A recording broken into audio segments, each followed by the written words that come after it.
หาคุดมาแต่หาคุดโดยคุดหยังน่ะคุดกบคุดได้อยู่บ่ได้โอ้พอต้มแล้วต้มได้ปนแมลงนี่11 ปีได้เฮียนตักโตได้เฮียนออกเลยเฮียนฮอดบ่ได้จังเหาะม.1อ๋อฮอดม.1ผู้กลัวฮันระบ้าวอีกระบ้าวจบป.5นึงเนาะเก่งอีหลีนี่2 บวก 3เป็นเท่าไหร่ประจักษ์เอาห้อยม.1คือชื่อบ่เฉาเฮ้ยง่ายสุดเลยนี่เนาะเพราะว่า2 บวก 3ไปซื้อกันฮะประจักษ์บ่จับเจือประจักษ์บ่ฮู้อีหลีโดย212 212กะ4บ่ได้จักบังเลยบ่212กับ4 212 เนาะโดยเป็นได้คือจะว่าได้ขึ้นฮอดมอผู้ถามที่มาที่ไปก่อนได้บาดนี่ฮะในครูส่งเอาไก่พวกไปเลขเอาอยู่จ้ะบ่แม่นนี่บ่แม่นคือว่าเหย้าบ่เอาไก่ไปจ้างขึ้นห้องบ่ชาวครูเพิ่นชงขึ้นโดยจังว่าเพิ่นสอนรู้แล้วบ่จำแล้วเพิ่นได้ชงขึ้นไปต่อจ้ะอันนี้ก่อนเราอันนี้บ้านยังนี่บ้านนาเอื้องบ้านนาเอื้องโดยเมืองบ่จักว้ายสร้างว่าแต่บ้านนี่ต้องฮู้เมืองฮู้แขวงได้เฮ้ยรู้จักแต่บ้านก็ไปลงทางอื่นใช่เด้ติตั้งเทื่อบัดตั้งเทื่อเจ้าไปทางอื่นบัดดงได้สบายนี่บ่จักเพิ่นตั้งเทื่อเพิ่นแค่คนเพิ่นพ่อเจ้าเพิ่นถามนี่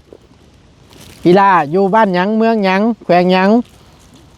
เจ้าต้องตอบให้ได้เด้ตัวนี้เด้อเพิ่นสิได้ประกาศตามหาถูก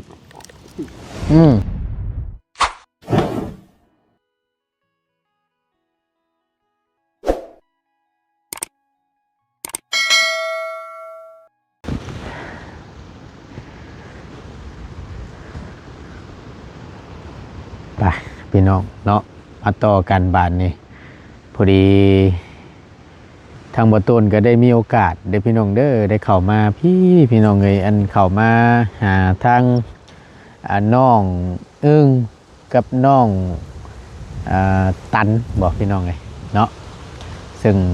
ทางบ่ต้นก็ได้มาพี่แหละเนาะถือโอกาสว่าซั่นซะ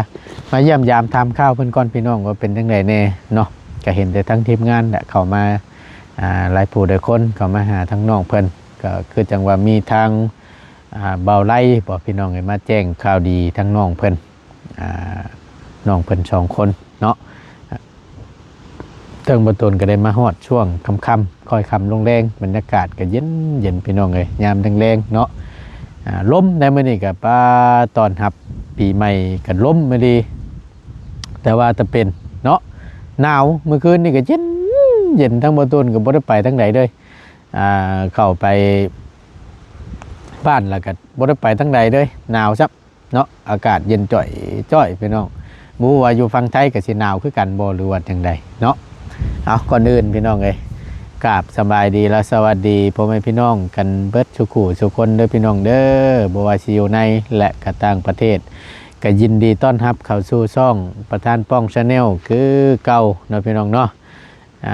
พบเจอกันพี่น้องเลยเดี๋ยวสิพาพี่พาน้องเข้ามาหาทางน้องเพิ่นทั้งสองอีกรอบนึงว่าสั้นซะเอาหลายผู้หลายคนเนาะกะหัวใจแห้งเหี่ยวว่าสั้นทาง FC บางท่านเพิ่นว่าสั้นซะเนาะบ่ตัวเด้ยว่าสั้นบ่ได้เห็นน้องกึบ่ได้ยินเสียงหัวปีใหม่เบิดม่วนเบิดชื่นเลยว่าสั้นเนาะอันนี้บ่ต้นก็ขอโทษขออภัยนำพ่อแม่พี่น้อง FC หลายๆเนาะก็บ่ได้ขึ้นไปแล้วพี่น้องไอ้ทั้งบ่ต้นก็ยังบ่ได้ขึ้นไปเพราะว่ากับปีใหม่เนาะก็อยู่น้ำครอบน้ำครัวนั่นแหละพี่น้องทั้งบ่ต้นก็บ่ได้ขึ้นไปถ่ายคลิปหรือว่าถ่ายทำให้ทางพี่น้อง FC ได้เบิ่งช่วงปีใหม่หรือว่าเข้าลาวเพิ่นเนาะก็ขอโทษขออภัยนำหลายๆตัวนี้ก็ได้พี่น้องเนาะก็ไปอยู่หากแต่ว่ากะนานๆกับบ่ต้นสิขึ้นที่และพี่น้องก็ไปเยี่ยมยามทำข้าวไปอยู่กับบ่ได้ว่าตัดปัญหาแบบว่าสิว่าบ่ไปเลยกับบ่แม่นพี่น้องเนาะนอกจากว่าผู้ใหญ่เพิ่นฝากเงินมาให้ทั้งบ่ต้นเป็นสะพานบุญให้หรือว่าช่วยเหลือน้องเพิ่นเป็นนู่นเป็นนี่บ่ข้าวน้ำซ้ำปลาบ่ ได้พี่น้องบ่ตูนก็ขึ้นคือเก่าเนาะก็ไปโมเมนต์ว่าบ่ไปพี่น้องเอ้ยก็ขึ้นแต่ว่าก็ที่นานๆที่จังซี่นะพี่น้องเพราะว่างานการเฮาก็ได้เก็บเฮ็ดห้านค้าห้านหยังน้องเพิ่นก็แล้วเสร็จสิ้นเป็นที่เรียบร้อยแล้วหั่นน่ะพี่น้องเนาะก็มันเบิดได้เลยพี่น้องเอ้ยก็เฮาก็ไปหาเคล็ดใหม่ๆนํเนาะก็ช่วยเหลือผู้เพิ่นยังตกทุกข์ได้ยากอยู่ก็ยังมีหลายพี่น้องเนาะเพราะฉะนั้นแล้วเฮาก็สินานๆขึ้นไปที่พี่น้องเพราะว่าขึ้นแต่ละเทื่อบ่ตูนขึ้นไปพะลานขึ้นไปหาทั้งน้องเพิ่นนี่ก็ขึ้นไปบ่ตูนก็ต้องได้นอนข้างคืนน่ะนะพี่น้องเนาะแล้วก็บัดนี้แหละนึงมาเฮามันบ่มีงานเก็บหรือว่างานรับผิดชอบแล้วเฮาขึ้นไปนอนบัดมันก็เสียค่าห้อง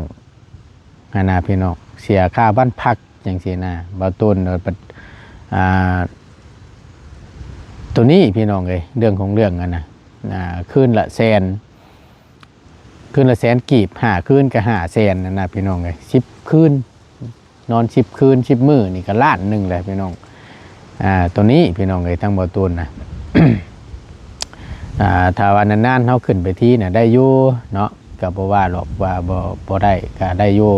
แต่ว่าเฮาขึ้นไปโดยที่แบบว่าบ่มีงานรับผิดชอบนี่บ่ตูนเปลืองค่าห้องพี่น้องเอ้ยค่าน้ำเหมือกน้ำมันรถนี่ก็บ่ปานใดหรอกเพราะว่ามันก็บ่ได้ไกลกับบ้านพักปานใดหั่นนะ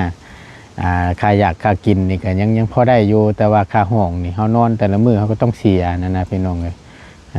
แต่ว่าเฮานานๆไปน่ะได้เนาะแต่ก็ขึ้นพี่น้องเอ้ยเนาะก็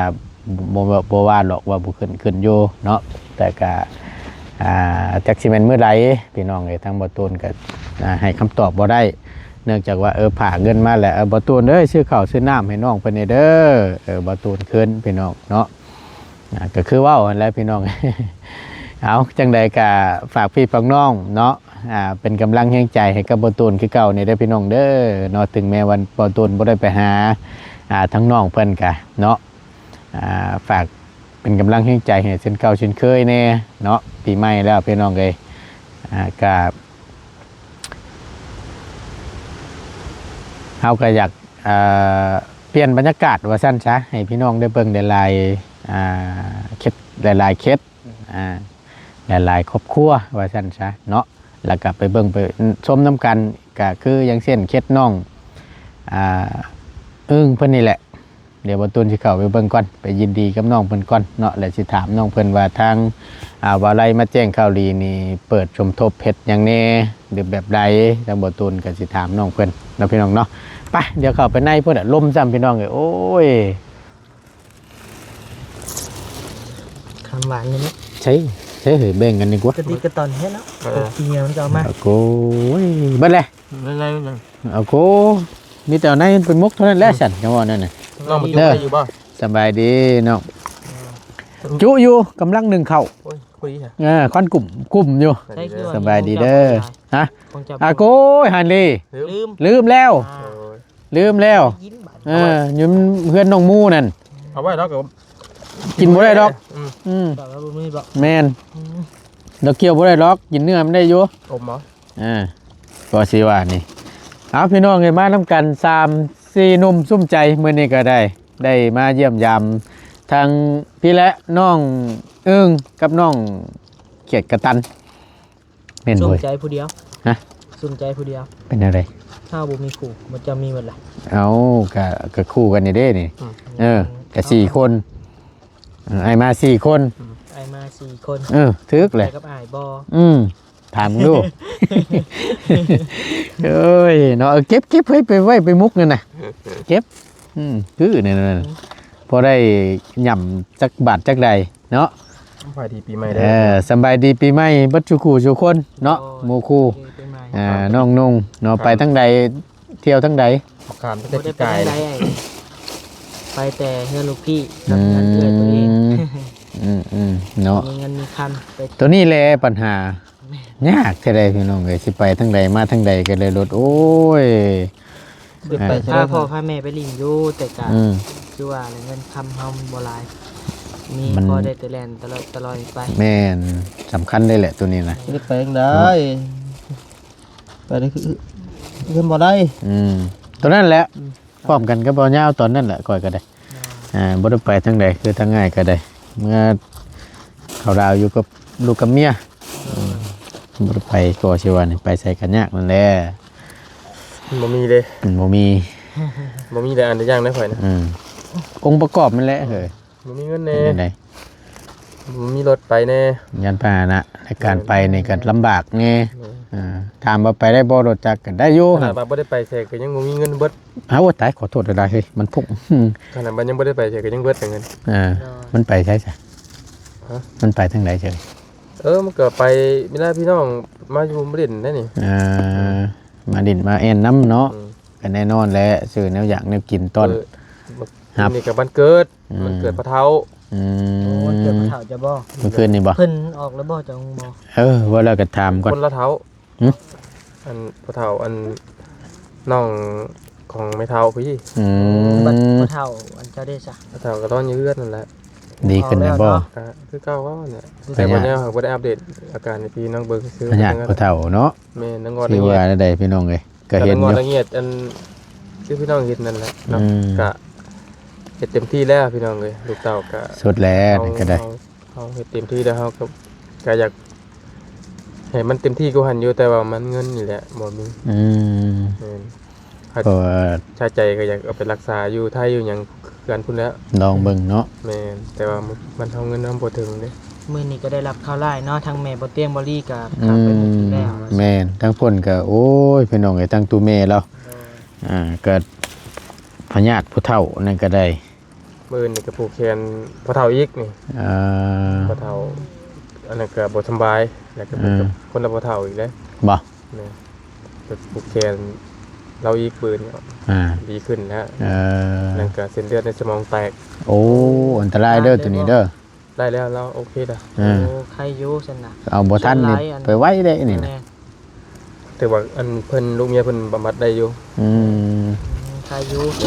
ก็ยังดีแล้วก็ยังทันนะเพราะว่าเอ่อนี่เว่าง่ายๆบ่ใกล้บ่ไกลดอกลุงข่อยแท้ๆนี่ อ้ายเมียนี่ก็เหลียวอะเฮ็ดงานอยู่แข็งแห้งปึ่นๆวะ พ่อค่อยก็ ลงบัดเดียวแล้ว ลมตึมลงไปเลย พ่อค่อยก็เส้นเลือดในสมองคือกันนะ ไว้ดี เส้นเลื นี่ อดในสมองแตกเลือด อ้า คือ โต ญาเฮาคือกันขางเงิน เออ สิได้เฮิงหยังถ้าพ่อก็เดือนเดียว อ่า บ่ฮอดครับ แต่ว่าเพิ่นกับเพิ่นพูดมาได้แล้วเนี่ยก็ได้ แต่ว่าเอาทันกับทันนะลูกอันนี้เนาะแต่ว่าเอาบ่ทันเนี่ยแม่นไปได้อันนี้นะ มันลงเลยลงวับๆเลย อันตรายดีเลย แม่นแหละ มาแล้วก็พิการเลยเดี๋ยวนี้ก็ อ่า ย่างก็อ้อยแอดเอาแน่นั่นแหละบอกแห้ง นั่นก็พอในเฮือนก็เห็นนั่นแหละพี่น้องเนาะบ่แม่นว่าเราดีขึ้นเด้ ๆมันมืด ประคับประคองไว้อยู่ แม่ครับประคองเงินค้ำเฮาเบิดลูกเต้าก็เบิดเลยเด้ สิว่าได้ รอบ เนาะ แรกก็10ปลายล้าน10ปลายล้านเป็นแทบสิทุกเดือนเลยบาดนี้ อืม เข้าแทบสิทุกเดือนเลย ว่าเราก็ ต่อยายจิ แม่น เข้าห้องหมอแล้วก็เห็นดุอยู่เนาะพญาติผู้เฒ่า บ่ยาวก็เบิดนำทางพ่อเฒ่าอะไรหยังก็หลายเติบอยู่เนาะนักอยู่นะ เอาเฮ็ดได้ก็ ตกมาปีใหม่นี่ สู้ๆอันเด้อเฮ้ยเนาะเฮ็ดได้ซั่นขอให้โชคมานร่ำรวยนี่แหละ ไปใช้เฮ้ย ทุกเรื่องข่าวก็ได้ คือนั่นน่ะไปสั่นเขาว่านั่นน่ะเนาะโอ้บ่าเพิ่นสิไปกันเนาะโอ้ยไปเด้ฉันน้องเอ้ยมาหายำน้ำกันได้มาเบิ่งน้ำกันนี่ไปก็ว่าสิเข้าหาน้องเพิ่นก่อนพี่น้องเอ้ยครั้งแรกเด้อพี่น้องเด้อทางบ่ตูนก็มาก็ได้เนาะครั้งแรกบรรยากาศเข้าช่วงแดงๆพี่น้องเอ้ยพี่ทั้งพี่บ่ยังพี่นี่คักละนี่ ได้กันตัวกันเนาะ โอ้ช่างว่าแท้ข่อยลืมไปชื่อได้เฮือนน้องมูน่ะฉันเลยเรียบร้อยแล้วเด้อน่ะพอคิดไว้อยู่ดิก็สิว่านั่นแหละแม่นว่ะตัวนี้แหละพอได้เคี่ยวนะมุกกันเนาะ กันบ่ก่อน พอนั่นนี่ พี่น้องเพิ่นหน้าเราเจ้านี่ โดยโอ้ยลำขี้ดีคือกี่ตันไผ่นี่ก็ได้ สบายดีอีกรอบหนึงเด้อพี่น้องเด้อ ข้าไปยัก บ่ได้น้องเอ้ยไอ้ฮู้ตัวไอ้ดีอยู่บ่ได้เว้าใส่ไผได้เออ ข้าวดำกูหมู โอ้ยเนาะเว้าได้พี่น้องเอ้ยอยู่ในกล้องชื่อนั่นอัน เพิ่นมาเห็นตัวจริง โอ้มาเห็นตัวจริงนี่บ่อีกเรียนปุ๊บอยู่หรอกนี่ลูกก็ตัวจริงคือบ่คือกันนะ เออ สิว่าอันนี้ เพิ่นสิเว้าได้แต่เพิ่นสิเว้าเอาออกอ้อมๆหรอกคำเว้าว่าเพิ่นเว้าว่าในเห็นในคลิปกับตัวจริงคือคนละคนนั่นแหละแม่นรถ สิว่าขี้ร้าย อาโกแบบว่าเห็นตัวจริงคือรำแท้ว่าซั่นนะสิไปทำนองนั้นพี่น้องเอ้ยบ่เที่ยงเลยอันนี้ยอมรับอยู่เนาะบ่เที่ยงตัวนี้ใช่ ได้เลย มีเต็มอยู่บ่อยู่นี่ บ่ว่าเด้อมุกก็มุกกินแต่ผู้เดียวมุกก็เท่าไหร่ในเนาะเนาะ มุกในเดียวอ่ะ โอ้ยเจ็บท้องให้นี่แม่บ่แดงนี่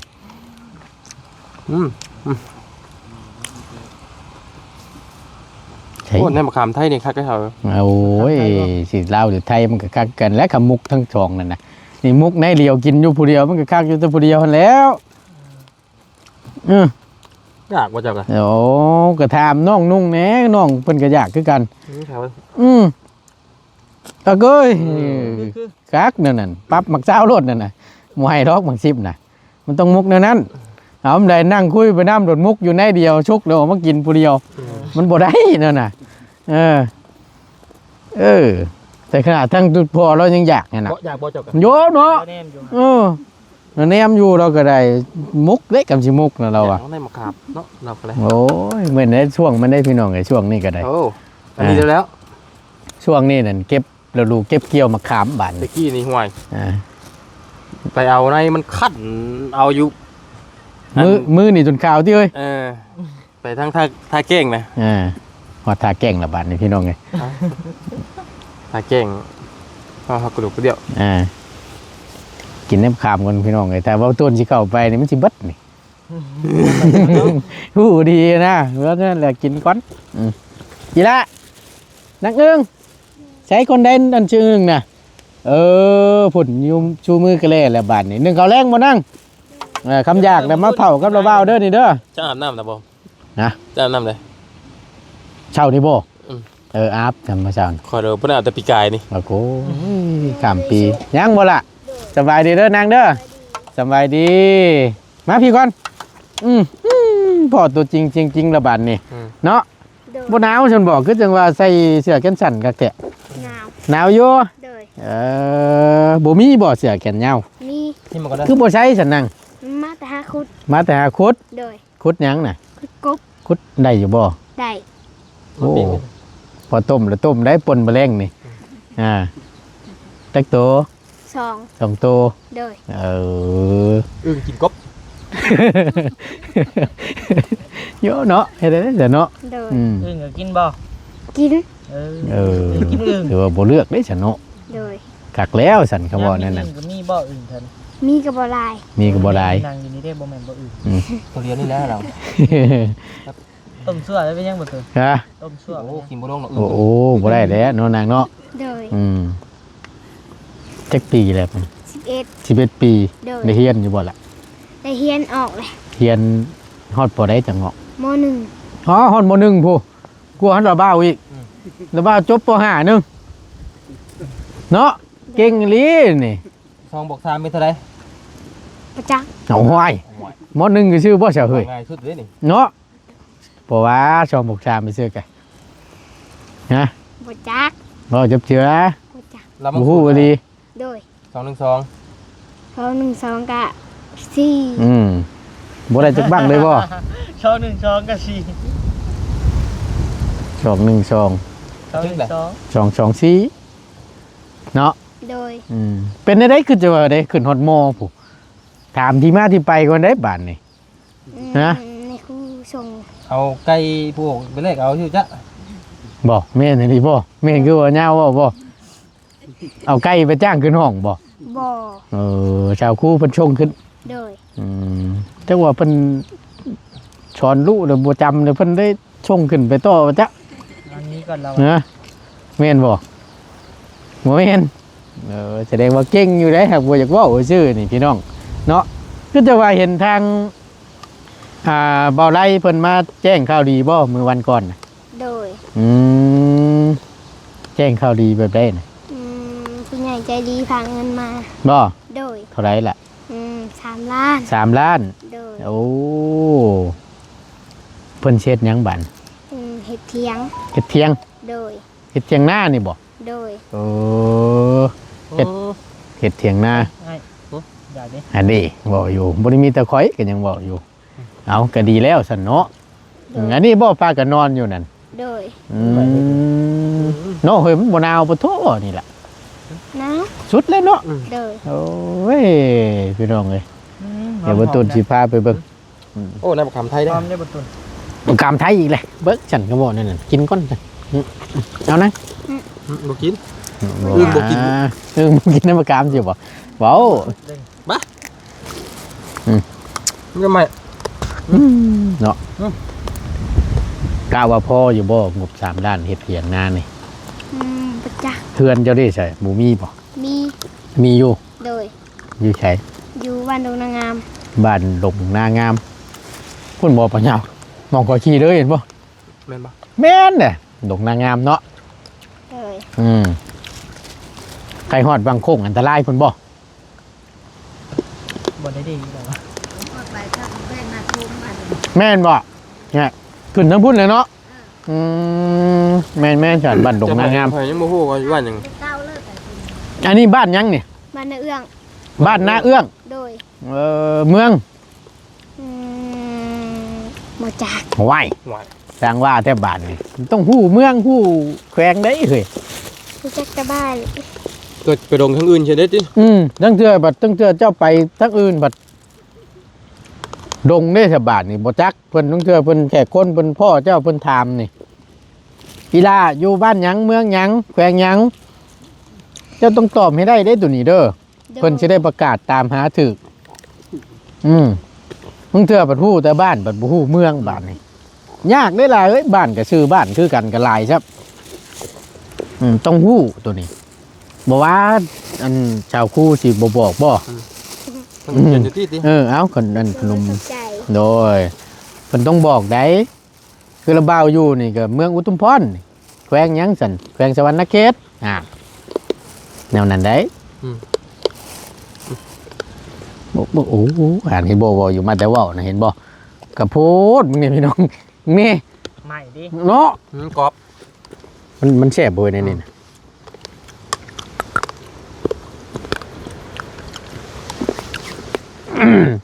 ขามแต่ปีกายเสียงพ่อเฒ่าเสียงพ่อเฒ่าเนี่ยพ่อเฒ่ากินเสียงลืมบัด จนมาฮอดปีนี้โอ้โหปวดโพพี่น้องเลยแต่บัดนี้มื้อใดอันที่ทางบ่ได้สิมาดำเนินการเฮ็ดเถียงนะเราได้แจ้งอยู่บ่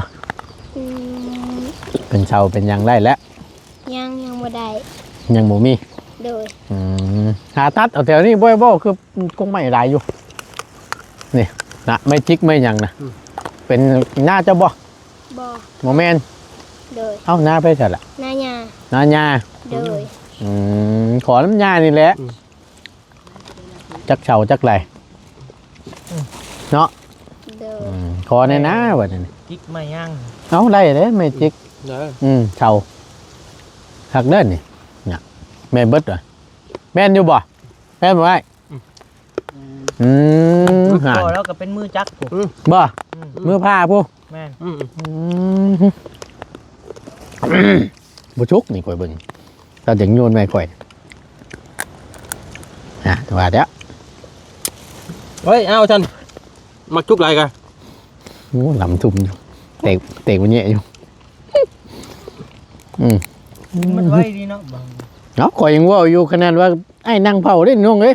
ใครกินแต่ในเดียว ทำดองไอ้ไปยังพุ่นนี่แป๊บเดียวนี่บ่ทันแล้วหรอก เยอะไอ้ยังบ่หมดอยู่ เมื่ออยู่เรื่องกินนี่ แล้วหยำในđấyเนาะมันแตกเนาะ โอ้ปับวะ แพ็กไปเลยเนาะน้ำไข่ครับนี่มาขามไทย ทำได้ ใจในตุกคำนี่เนาะละ โดย พอละ ข้อสอง ไปเดี๋ยวไปเลาะเบิ่งก่อนสักหน่อยนึงน้าน้องมาขอบใจหลายๆเด้อไปเบิ่งเถียงหน้าแล้วก่อนพี่น้องเลยพักกันนอน3-4คนมีลูกนี่บ่สำบายดีเด้อสำบายดีทั้งนี้บ่น้องตันนะบ่แม่นตันยงเด้เนาะจักปีฉันผู้นี่10 ปีผู้เอ้ยน่ะ11โอ้ยคือจังว่าหัวปีท้ายปีแทบบาดนี่ได้เดียกันได้ดีเนาะอันนี้คือเป็นพ่อเป็นแม่พักกันอยู่ร่วมกันเนาะชุ่มไผจะนอนตัวนี้พ่อกับแม่นอนตัวนี้โอ้โหบ่หนาวบ่เฮ้ยหนาวไว้เย็นประตูได้นี่เนาะเบิ่งพี่น้องเลยคักเลยนั่นนี่บัดยามมื้อคืนนี่บ่ได้มีปิดบ่แถวนี่น่ะทางนึงนี่ปิดอยู่ทางนั้นน่ะเป็นนั่นแยงเขียวเนาะฟังถึงนี่โล่งเลยบาดนี่โอ้ยพี่น้องเลยแนมมากขึ้นมันก็เห็นไปแล้วนี่ คือตั้งเจ้านี่มันอยู่เทิงพี่นอนอยู่พี่เนาะทางนี้ดิพี่น้องเลยเบิ่งขออนุญาตเด้อบ่ตุนเบิ่งก่อนจังหน่อยผู้น้องเพิ่นทั้งสองได้พากันนอนนี้มันโหลดเนาะป้าโธ่บ่ลมมาคักบ่ย่านบ่ล่ะย่านฮะย่านอยู่เอาเบิ่งว่าน่ะมันเชไปเลยก็สิว่านี่ไม่ค้ำไว้คือมึงเนี่ย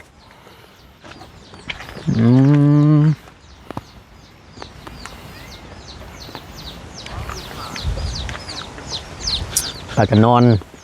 พักกระใสอยู่นี่พี่น้องเลยแต่ว่าอยู่บ้านน่ะเป็นบ้านน่ะเฮือนน่ะมีเนาะเป็นหยังคือบ่อยู่พุ่นจ้ะมันบ่แล้วมันขาดหยังกันล่ะมันขาดเป็น ขาดแป้นเป็นปูนี่บ่ชื่อว่าเลยง่ายก็ได้แต่ตั้งเสาขึ้นนี่บ่เรานั่นแป้นก็พอนะยังเป็นห้องหนึ่งห้องปลายมานะเป็นปูนะแต่ว่ายามเมื่อก็ได้นอนอย่างนั้นชับปากก็ได้ใช่ปากนี่ดอกปลาไปจอมจักไม่อันจังไพ่ไม่ไปบ้านในชานแล้วก็เอาไปตองใช่นี่บ่เคยฉันพี่น้องบ่ตูนก็เคยอยู่เพราะว่าเคยเฮ็ดผ้าอ้อมเถียงหน้าอยู่ก่อนมันนี่สมัยตะกี้ว่าสั้นช้าเนาะก็ว่าด้วยความบ่มีเนาะลูกได้ทำกัน2 คนนี่บ่ทั้งอีหล่าเพิ่นนี้หากะผู้นี้11ผู้นี้10เนาะเป็นได้ล่ะคือจังว่าจะออกโรงเรียนบ่มีเงินเรียนอยากเรียนอยู่บ่แต่ก็จำเป็นต้องออกพ่อแม่บ่มีเงินชงเงินเรียนชงลูกเรียนเนาะทั้งอีหล่าเพิ่นนี่เรียนฮอดใช้ฉันป.5ตั้งเจ้านั่นม.1เนาะชุดแต่อยากเรียนพี่น้องเอ้ยแต่ก็ต้องออกเพราะว่ามันก็แน่นอนแหละในการทำการเรียนนี่เรียนขึ้นไปสูงๆก็ค่าใช้จ่ายก็ต้องเพิ่มขึ้นเรื่อยๆนะพี่น้องเอ้ยพอเข้าใจอยู่ยังดีแต่ก็พอได้อยู่แล้วว่าบ่ได้บ่ว่าพออ่านได้เขียนเป็นอยู่แล้วว่าฮอดพุ่นแล้วก็ได้เป็นอ่านบ่ได้เขียนเป็นอ่านบ่ได้ว้ายแล้วกันบาดนี่เขียนได้อยู่แล้วอ่านนี่บ่ได้คือจังหวะนั้นโนบาดนี่ตะเก่าเขียนได้อ่านออกแล้วแต่เก่าเนาะโอ้ยเอาพี่น้องไงนี่แหละชีวิตคนเฮาแต่ละคนเนาะมันก็บ่คือกันเว้าง่ายๆกับต้นทุนเฮามันก็บ่ซ้ำกันนั่นแหละว่าซั่นซะเนาะเอาก็ดีอกดีใจนํเด้อที่มีผู้ใหญ่เพิ่นได้แนมเห็นแล้วก็เพิ่นยื่นมือเข้ามาช่วยก็งบทางเบาได้สายลุยเฮานี่แหละพี่น้องเพิ่นมาแจ้งข่าวดี